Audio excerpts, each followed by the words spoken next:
الحمدللہ رب العالمین والصلاة والسلام علی خاتم النبیین اما بعد فاعوذ باللہ من الشیطان الرجیم بسم اللہ الرحمن الرحیم الصلاة والسلام علیک یا رسول اللہ وعلی آلک واصحابک یا حبیب اللہ الصلاة والسلام علیک یا نبی اللہ وعلی آلک واصحابک یا نور اللہ۔ مدنی چینل کے ناظرین دیکھ رہے ہیں پروگرام قرآن پاک ترجمہ و تفسیر کے ساتھ۔ الحمدللہ اس پروگرام میں ہم دعوت اسلامی کے مکتبۃ المدینہ کی شائع کردہ تفسیر قرآن صراط الجنان سے باقاعدہ ترتیب وار قرآن شریف کی آیتیں ہیں اس کا ترجمہ اور تفسیر پڑھا کرتے ہیں اور سمجھنے کی کوشش کرتے ہیں۔ اللہ کریم قرآن کے حق کو حق جاننے، اس پر عمل کرنے، باطل کو باطل سمجھنے اور اس سے بچنے کی توفیق عطا فرمائے۔ نبی مکرم صلی اللہ علیہ وآلہ وسلم نے فرمایا، تم مجھ پر درود پڑھو اللہ تم پر رحمت بھیجے گا۔ صلو علی الحبیب صلی اللہ علی محمد صلی اللہ علیہ وآلہ وسلم۔ ناظرین کرام، ہمارا درس جاری تھا سورہ یونس پارہ نمبر 11 اور آیت نمبر 65 تک ہم نے سن لیا تھا۔ آج سورہ یونس کی آیت نمبر 66 سے اپنے درس کو آگے لے کر چلتے ہیں۔ اعوذ باللہ من الشیطان الرجیم بسم اللہ الرحمن الرحیم۔ الا ان للہ من فی السماوات ومن فی الارض وما يتبع الذين يدعون من دون الله شركاء إن يتبعون إلا الظن وإن هم إلا يخرصون۔ آسان ترجمہ قرآن کنز العرفان۔ سن لو، بے شک اللہ ہی مالک ہے سب کا، جو آسمانوں میں ہے اور جو زمین میں ہے، اور اللہ کے سوا اور شریکوں کی عبادت کرنے والے کس کی پیروی کر رہے ہیں؟ وہ تو صرف گمان کے پیچھے چل رہے ہیں اور وہ صرف جھوٹے اندازے لگا رہے ہیں۔ ناظرین کرام، اللہ تبارک و تعالیٰ نے اسی صورت کی آیت نمبر 55 میں ارشاد فرمایا تھا کہ الا ان للہ ما فی السماوات والارض، بے شک جو کچھ آسمانوں اور زمین میں ہے وہ سب اللہ پاک کا ہے، اور اللہ تبارک و تعالیٰ ہی مالک ہے، اللہ پاک ہی سب چیزوں کا خالق ہے۔ اس آیت میں ارشاد ہوا الا ان للہ من فی السماوات و من فی الارض، بے شک اللہ تبارک و تعالیٰ ہی کے لیے ہے جو کچھ آسمانوں اور زمین میں ہے۔ تو ان دونوں آیتوں کا جو خلاصہ ہے وہ یہ ہے کہ عقل والے ہوں یا بے عقل ہوں، تمام جمادات، نباتات، حیوانات، جن، انسان اور فرشتے، سب کا مالک اللہ ہی ہے۔ اور جب ہر چیز اس کی مملوک ہے، ہر چیز اسی کی ہے، تو پھر کوئی اور معبود کیسے ہو سکتا ہے؟ اسی کی مزید وضاحت کرتے ہوئے ارشاد فرمایا کہ اللہ پاک کے سوا اور شریکوں کی عبادت کرنے والے کس دلیل کی بنا پر ان کی عبادت کر رہے ہیں؟ ان کے پاس کوئی دلیل نہیں، اور وہ صرف جھوٹے اندازوں پر ہیں اور اندازے لگا رہے ہیں، اور بے دلیل محض گمان فاسد سے اپنے باطل معبودوں کو خدا کا شریک ٹھہراتے ہیں۔ اس لیے اللہ پاک کے سوا ہر ایک کی عبادت یہ باطل ہے، اور یہ توحید کی ایک عمدہ دلیل ہے۔ اور اس کے بعد اللہ پاک اپنی قدرت اور نعمت کا اظہار فرماتا ہے۔ هو الذی جعل لکم اللیل لتسکنوا فیہ والنہار مبصرا ان فی ذلک لآیات لقوم یسمعون۔ آسان ترجمہ قرآن کنز العرفان۔ وہی ہے جس نے تمہارے لیے رات بنائی تاکہ اس میں سکون حاصل کرو، اور دن کو آنکھیں کھولنے والا بنایا، بے شک اس میں سننے والوں کے لیے نشانیاں ہیں۔ ناظرین اکرام، یہاں فرمایا کہ وہی ہے جس نے تمہارے لیے رات بنائی تاکہ اس میں راحت و سکون حاصل کرو اور آرام کر کے دن بھر کی تھکان دور کرو، اور دن کو آنکھیں کھولنے والا بنایا تاکہ تم اس کی روشنی میں اپنی ضروریات زندگی اور اسباب معاش فراہم کر سکو۔ بے شک اس میں سننے والوں کے لیے نشانیاں ہیں، جو سنیں اور سمجھیں کہ جس نے ان چیزوں کو پیدا کیا وہی معبود ہے، اس کا کوئی شریک نہیں۔ یاد رہے کہ دن اور رات یہ اللہ پاک کی عظیم نعمتوں میں سے ہیں۔ رات کے وقت آدمی آرام کرتا ہے، سکون حاصل کرتا ہے، گزشتہ دن کی تھکاوٹ اتارتا ہے اور اگلے دن کے لیے چاق و چوبند ہو جاتا ہے۔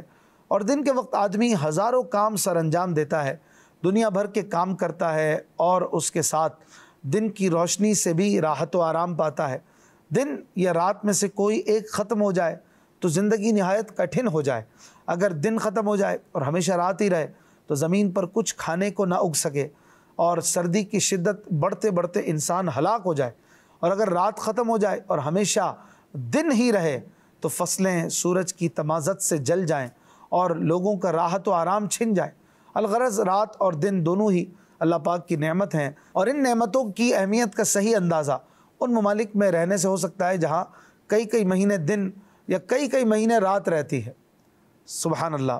اگلی آیت میں اللہ پاک ارشاد فرماتا ہے قالوا اتخذ اللہ ولدا سبحانہ هو الغنی له ما في السماوات وما في الارض ان عندكم من سلطان بهذا اتقولون على الله ما لا تعلمون قل ان الذين يفترون على الله الكذب لا يفلحون۔ آسان ترجمہ قرآن کنز العرفان۔ کافروں نے کہا اللہ نے اپنے لیے اولاد بنا رکھی ہے، وہ پاک ہے، وہی بے نیاز ہے، جو کچھ آسمانوں اور زمین میں ہے سب اسی کا ہے، تمہارے پاس اس کی کوئی بھی دلیل نہیں، کیا تم اللہ پر وہ بات کہتے ہو جس کا تمہیں علم نہیں؟ تم فرماؤ بے شک اللہ پر جھوٹ باندھنے والے فلاح نہیں پائیں گے۔ ناظرین کرام، کفار کا یہ کلمہ نہایت قبیح اور انتہائی درجے کی جہالت کا حامل ہے، اور اللہ پاک نے اس آیت میں مشرکین کے اس قول کے 3 رد فرمائے۔ پہلا رد تو کلمہ سبحانہ میں ہے، جس میں بتا دیا گیا کہ اس کی ذات اولاد سے منزہ و پاک ہے کہ وہ واحد حقیقی ہے۔ دوسرا رد هو الغنی فرمانے میں ہے کہ وہ تمام مخلوق سے بے نیاز ہے، تو اولاد اس کے لیے کیسے ہو سکتی ہے؟ اولاد تو یا کمزور چاہتا ہے جو اس سے قوت حاصل کرے، یا فقیر چاہتا ہے جو اس سے مدد لے، یا کم عزت چاہتا ہے جو اس کے ذریعے عزت حاصل کرے۔ الغرض جو چاہتا ہے وہ حاجت رکھتا ہے، تو جو غنی ہو، بے نیاز اور کسی کا محتاج نہ ہو، اس کے لیے اولاد کیسے ہو سکتی ہے؟ تیسرا رد یہ کیا کہ فرمایا لہو ما فی السماوات وما فی الارض، کہ تمام مخلوق اسی کی مملوک ہے، اس کی ملک میں ہے، اور مملوک ہونا اور بیٹا ہونا یہ ایک ساتھ جمع نہیں ہو سکتا، لہٰذا ان میں سے کوئی اس کی اولاد نہیں ہو سکتا۔ اسی سیاق میں اللہ پاک نے فرمایا کہ اے کافرو، تم جو اللہ پاک کے لیے اولاد قرار دیتے ہو اس کی تمہارے پاس کوئی دلیل نہیں، بلکہ اس کے برخلاف پر قطعی دلائل موجود ہیں جو اللہ پاک نے آیت مبارکہ میں بیان فرمائے۔ حضرت ابو ہریرہ رضی اللہ عنہ سے روایت ہے کہ نبی اکرم صلی اللہ علیہ وآلہ وسلم نے فرمایا، اللہ پاک ارشاد فرماتا ہے بنی آدم نے مجھے جھٹلایا حالانکہ یہ اس کے لیے جائز نہیں، اور اس نے مجھے گالی دی حالانکہ یہ بھی اس کے لیے جائز نہیں۔ اس کا جھٹلانا یہ ہے کہ وہ کہتا ہے جس طرح میں نے اسے پہلے پیدا کیا اسی طرح دوبارہ زندہ نہیں کروں گا، حالانکہ پہلی دفعہ بنانا میرے لیے دوبارہ زندہ کرنے سے زیادہ آسان نہیں ہے۔ اور اس کا گالی دینا یہ ہے کہ وہ کہتا ہے اللہ کا بیٹا بھی ہے حالانکہ میں اکیلا ہوں، بے نیاز ہوں، نہ میں نے کسی کو جنا ہے اور نہ مجھے کسی نے جنا ہے، اور کوئی ایک بھی میری برابری کرنے والا نہیں ہے۔ یہاں حدیث پاک میں جو فرمایا گیا پہلی دفعہ بنانا میرے لیے دوبارہ زندہ کرنے سے زیادہ آسان نہیں ہے، یہ کلام بندوں کے اعتبار سے ہے، اور اس سے مراد یہ ہے کہ بندوں کے نزدیک کسی چیز کو پہلی بار بنانا مشکل ہوتا ہے، دوسری بار بنانا آسان، جبکہ اللہ پاک کی قدرت کے سامنے پہلی اور دوسری دونوں بار بنانا ایک جیسا ہے۔ تو جب لوگوں کے نزدیک جو چیز مشکل ہے یعنی پہلی بار بنانا، وہ اللہ پاک نے کر دیا اور اس کا کافروں کو بھی اقرار ہے، تو دوسری بار بنانے پر اس کی قدرت مانتے ہوئے کافروں کو کیا تکلیف ہے؟ حالانکہ قیامت کے دن پہلے پیدا کر دی گئی مخلوق کو ہی دوبارہ زندہ کیا جائے گا۔ پھر اس آیت میں فرمایا قل، اے محبوب آپ فرما دیجئے کہ جو لوگ اللہ پاک کے لیے اولاد کا دعویٰ کر کے اس پر جھوٹ باندھتے ہیں، آپ تنبیہ کر دیجئے ان کا انجام بہت برا ہوگا، اور یہ لوگ اپنی کوششوں میں کامیاب نہیں ہوں گے بلکہ ناکام و نامراد ہوں گے، اگرچہ ان پر نعمتوں کی بہتات ہو لیکن انجام زوال ہی ہوگا۔ اگلی آیت میں اللہ پاک فرماتا ہے متاع فی الدنیا ثم الینا مرجعهم ثم نذیقهم العذاب الشدید بما كانوا یکفرون۔ آسان ترجمہ قرآن کنز العرفان۔ دنیا میں تھوڑا سا فائدہ اٹھانا ہے، پھر انہیں ہماری طرف واپس آنا ہے، پھر ہم انہیں ان کے کفر کے بدلے میں شدید عذاب کا مزہ چکھائیں گے۔ ناظرین کرام، اس آیت میں کچھ لوگوں کے اس شبے کا جواب دیا گیا ہے کہ اللہ پاک پر جھوٹ باندھنے والے بہت سے افراد عیش و عشرت کی زندگی گزار رہے ہیں اور دنیاوی نعمتوں سے لطف اندوز ہوتے ہیں، تو وہ ناکام کہاں سے ہوئے؟ ان کے شبے کے ازالے کے لیے فرمایا گیا کہ یہ عارضی آرام ہے، اس کا کوئی اعتبار نہیں بلکہ اعتبار انجام کا ہے، اور ان کا انجام خراب ہی ہے۔ اگلی آیت میں ارشاد فرماتا ہے وَاتْلُ عَلَيْهِمْ نَبَأَ نُوحٍ إِذْ قَالَ لِقَوْمِهِ يَا قَوْمِ إِنْ كَانَ كَبُرَ عَلَيْكُمْ مَقَامِي وَتَذْكِيرِي بِآيَاتِ اللَّهِ فَعَلَى اللَّهِ تَوَكَّلْتُ فَأَجْمِعُوا أَمْرَكُمْ وَشُرَكَاءَكُمْ ثُمَّ لَا يَكُنْ أَمْرُكُمْ عَلَيْكُمْ غُمَّةً ثُمَّ اقْضُوا إِلَيَّ وَلَا تُنظِرُونَ۔ آسان ترجمہ قرآن کنز العرفان۔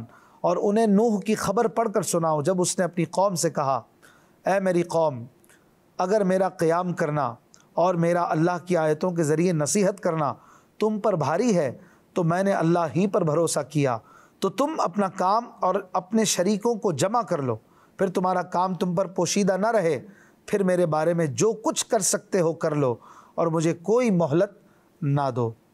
ناظرین اکرام، اس سے پہلی آیات میں اللہ پاک نے کفار قریش کے احوال اور ان کے کفر و عناد کو بیان فرمایا۔ اس کے بعد اب ان آیات سے اللہ پاک نے اپنے انبیاء اکرام علیہم الصلاۃ کے واقعات اور جو کچھ ان کی امتوں کے ساتھ پیش آیا اس کا بیان شروع فرمایا ہے۔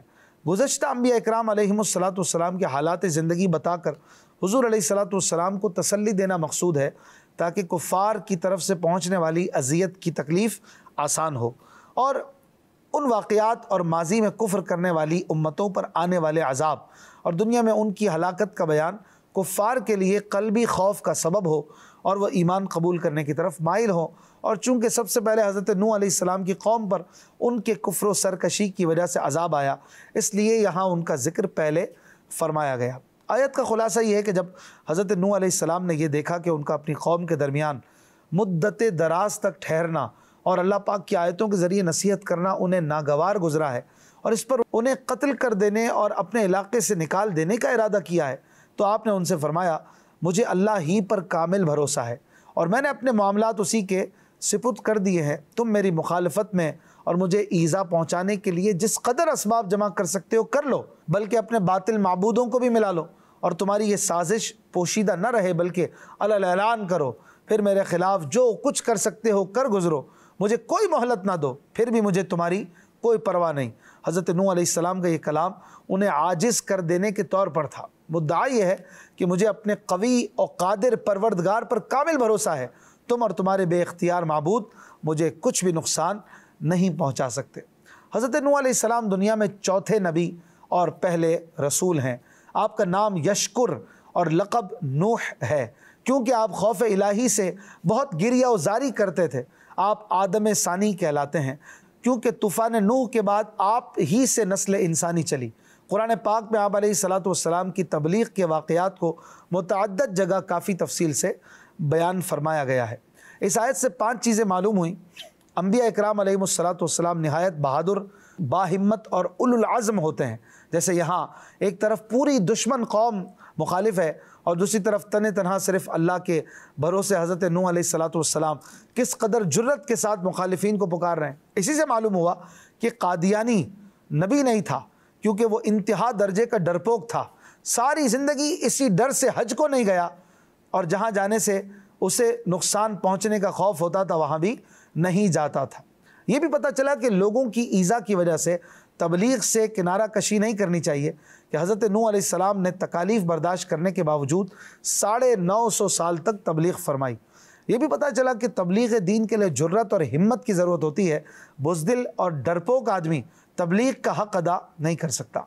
اسی طرح انبیاء اکرام علیہم السلام، اولیاء اعظام اور صالحین رحمۃ اللہ تعالی علیہم اجمعین کے سچے واقعات پڑھنا سننا عبادت ہے، اس لیے آیات قرآنیہ کے ذریعے اور سیرت و واقعات کی کتابوں کے ذریعے بزرگان دین کی سیرت سے واقفیت حاصل کرتے رہنا چاہیے۔ ہم جو بزرگوں کے واقعات اور اللہ والوں کی سیرت کے واقعات سنتے ہیں، بیان کرتے ہیں، یہ قصے کہانیاں نہیں ہوتی بلکہ یہ تو ہمارے لیے واعظ و نصیحت کا سلسلہ اور سبب بنتے ہیں، اور قرآن شریف میں بھی جا بجا اللہ والوں کے واقعات، انبیاء کے واقعات بھرے پڑے، اور اس سے امت کو اور سننے سمجھنے والوں کو فائدہ ہوتا ہے۔ اسی طرح یہ بھی پتہ چلا کہ تاریخ کا علم بہت عمدہ ہے، اس میں عبرت پوشیدہ ہوتی ہے، البتہ تاریخ وہی پڑھی جائے جو حقائق پر مبنی ہو۔ آج کل ظالموں کو عادل، مسلمانوں کو قتل کرنے والوں کو مجاہد اور امت کو تباہ کرنے والوں کو امت کا مصلح اور محسن بنا کر پیش کرنا عام ہے۔ ایسی تاریخ سے دور رہنا ہی مناسب ہے۔ اگلی آیت میں اللہ پاک ارشاد فرماتا ہے فَإِن تَوَلَّيْتُمْ فَمَا سَأَلْتُكُم مِّنْ أَجْرٍ إِنْ أَجْرِيَ إِلَّا عَلَى اللَّهِ وَأُمِرْتُ أَنْ أَكُونَ مِنَ الْمُسْلِمِينَ۔ آسان ترجمہ قرآن کنز العرفان۔ پھر اگر تم منہ پھیرو تو میں تم سے کوئی معاوضہ نہیں مانگتا، میرا اجر تو اللہ کے ذمہ کرم پر ہے، اور مجھے حکم دیا گیا ہے کہ میں مسلمانوں میں سے ہوں۔ یعنی اگر تم میرے وعظ و نصیحت سے اعراض کرو تو میں نے تم سے وعظ و نصیحت پر کوئی معاوضہ نہیں مانگا کہ تمہارے منہ پھیرنے کی وجہ سے مجھے اس کے نہ ملنے کا افسوس ہو۔ میرا اجر تو اللہ پاک کے ذمہ کرم پر ہے، وہی مجھے جزا دے گا۔ مدعا یہ کہ میرا وعظ و نصیحت خاص اللہ پاک کے لیے ہے، کسی دنیاوی غرض سے نہیں ہے۔ اس سے یہ بھی پتہ چلا کہ تبلیغ دین پر اجرت نہ لی جائے۔ ہاں، امامت و خطابت، تدریس اور تعلیم قرآن وغیرہ میں جہاں شریعت کی طرف سے اجازت ہے وہ جدا بات ہے، لیکن اس میں بھی ممکن ہو تو بغیر پیسے ہی کے کام کرے۔ پھر فرمایا گیا اس آیت میں کہ وَأُمِرْتُ أَنْ أَكُونَ مِنَ الْمُسْلِمِينَ، اور مجھے حکم دیا گیا ہے کہ میں مسلمانوں میں سے ہوں۔ اس کا ایک معنی یہ ہے کہ تم دین اسلام قبول کرو یا نہ کرو، مجھے دین اسلام پر قائم رہنے کا حکم دیا گیا ہے اور میں اس پر قائم ہوں۔ دوسرا معنی یہ ہے کہ دین اسلام کی دعوت دینے کی بنا پر مجھے تمہاری طرف سے خواہ کیسی ہی اذیت پہنچے، ہر حال میں مجھے اللہ پاک کے حکم کا فرما بردار رہنے کا حکم دیا گیا ہے۔ اگلی آیت میں اللہ پاک فرماتا ہے فَكَذَّبُوهُ فَنَجَّيْنَاهُ وَمَن مَّعَهُ فِي الْفُلْكِ وَجَعَلْنَاهُمْ خَلَائِفَ وَأَغْرَقْنَا الَّذِينَ كَذَّبُوا بِآيَاتِنَا فَانظُرْ كَيْفَ كَانَ عَاقِبَةُ الْمُنذَرِينَ۔ آسان ترجمہ قرآن کنز العرفان۔ تو انہوں نے نوح کو جھٹلایا تو ہم نے اسے اور کشتی میں اس کے ساتھ والوں کو نجات دی، اور انہیں ہم نے جانشین بنایا، اور جنہوں نے ہماری آیتوں کی تکذیب کی انہیں ہم نے غرق کر دیا۔ تو دیکھو ان لوگوں کا کیسا انجام ہوا جنہیں ڈرایا گیا تھا۔ ناظرین اکرام، اس سے پہلے اللہ پاک نے حضرت نوح علیہ السلام اور ان کی قوم کے درمیان ہونے والے معاملات کا بیان فرمایا، اور اس آیت میں ان معاملات کا انجام بیان فرمایا ہے۔ اس آیت میں حضرت نوح علیہ السلام اور ان کے اصحاب کے بارے میں دو چیزیں بیان ہوئیں۔ نمبر ایک، اللہ پاک نے انہیں کفار سے نجات دی۔ نمبر دو، کفار کو غرق کرنے کے بعد حضرت نوح علیہ السلام کے ساتھیوں کو زمین میں ان کا جانشین بنایا۔ کفار کے بارے میں فرمایا گیا کہ انہیں غرق کر کے ہلاک کر دیا گیا۔ اس میں کفار کے لیے بہت عبرت ہے کہ جو لوگ بھی اللہ پاک کے رسول کو جھٹلائیں گے ان پر ویسا ہی عذاب آ سکتا ہے جیسا حضرت نوح علیہ السلام کو جھٹلانے والوں پر آیا۔ وہیں ایمان والوں کے لیے بھی نصیحت ہے کہ وہ ایمان پر ثابت قدم رہیں۔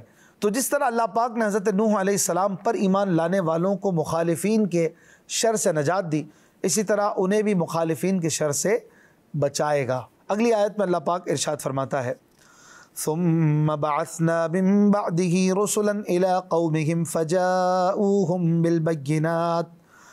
بالبينات فما كانوا ليؤمنوا بما كذبوا به من قبل كذلك نطبع على قلوب المعتدين۔ آسان ترجمہ قرآن کنز العرفان۔ پھر اس کے بعد ہم نے ان قوموں کی طرف کئی رسول بھیجے تو وہ ان کے پاس روشن دلیلیں لائے، لیکن وہ کفار ایسے نہ تھے کہ اس پر ایمان لے آئیں جسے پہلے جھٹلا چکے ہیں۔ ہم اسی طرح سرکشوں کے دلوں پر مہر لگا دیتے ہیں۔ ناظرین اکرام، آیت کا خلاصہ یہ ہے کہ حضرت نوح علیہ السلام کے دور میں صرف مومن باقی رہ گئے تھے اور کافر سب ہلاک ہو گئے تھے، مگر ان باقی ماندگان کی اولاد میں جب کفر و شرک پھیل گیا تو ان میں حضرت صالح، حضرت ہود، حضرت ابراہیم، حضرت لوط اور حضرت شعیب علیہ السلام اپنے اپنے وقتوں میں بھیجے گئے۔ ان انبیاء اکرام علیہ السلام کو اللہ پاک نے ان کی صداقت پر دلالت کرنے والے واضح دلائل اور عظیم معجزات دے کر بھیجا، لیکن ان کی قوم کے لوگوں نے بھی حضرت نوح علیہ السلام کی قوم کی طرح اپنے نبیوں کو جھٹلایا اور ان پر ایمان لانے کے لیے تیار نہ ہوئے۔ اور جس طرح اللہ پاک نے حضرت نوح علیہ السلام کی قوم کو جھٹلانے کی وجہ سے غرق کر دیا، اسی طرح اللہ پاک ہر اس شخص کے دل پر مہر لگا دیتا ہے جو سرکش ہو اور تکذیب میں ان کی راہ اختیار کرے۔ اس سے پتہ چلا کہ بروں کی پیروی بری ہے اور ان کی راہ پر چلنے کا انجام بھی بہت برا ہے۔ اللہ پاک سے دعا ہے وہ ہمیں قرآن پاک سمجھنے اور اس پر عمل کرنے کی توفیق عطا فرمائے۔ زندگی رہی تو انشاءاللہ الکریم اگلے پروگرام میں ملاقات ہوگی۔ صلو علی الحبیب صلی اللہ علی محمد صلی اللہ علیہ وسلم۔